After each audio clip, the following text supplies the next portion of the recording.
Assalamualaikum kepada ibu bapa di luar sana ataupun korang yang mana tengah nak mencari kereta daily. Dekat sebelah saya ni kita ada Proton Persona 1.6 spek premium guys. Tahun 2020.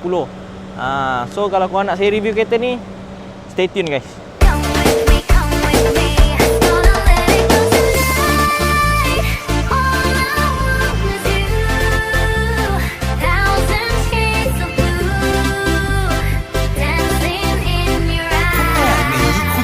Korang boleh tengok sendiri kat depan mata korang boleh tengok sekali dia punya cat pun masih cantik, warna apa orang kata merun.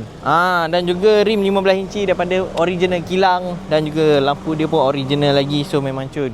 Korang kalau nak datang test drive sendiri kereta ni pun boleh, tak ada masalah. Dan kalau korang nak tahu, enjin dia berupaya dengan 1.6 liter VVT guys. So kereta ni amatlah smooth dan jimat minyak guys, kalau korang nak tahu. Sebab kereta ni memang amatlah sesuai untuk korang buat jalan daily, abang-abang, akak-akak sekalian guys. Kalau nak tahu apa yang ada dalam kereta ni, korang boleh tengok dekat sini. Kita ada sekali dengan touchscreen infotainment system, steering multifunction, dan juga kalau korang nak tahu dia punya mileage baru 80,000 guys. Rendah tak rendah. Dan juga ni seat dia, leather seat bercampur dengan fabric seat guys.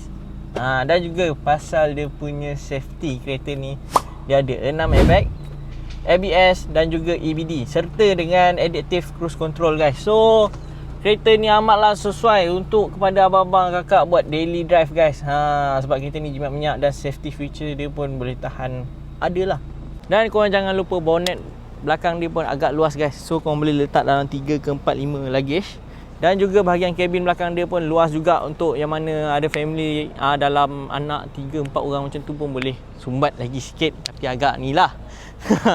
So kereta ni memang sesuai guys untuk buat daily ataupun korang nak pergi long drive guys. So harga kereta ni bermula dengan harga 33,780 serta dia punya bulanan ikat loan 9 tahun 400 lebih saja. Dan korang jangan lupa yang mana gaji 1,700 ke atas pun dah boleh apply guys kereta ni. So siapa yang nak kereta ni cepat-cepat PM kita guys.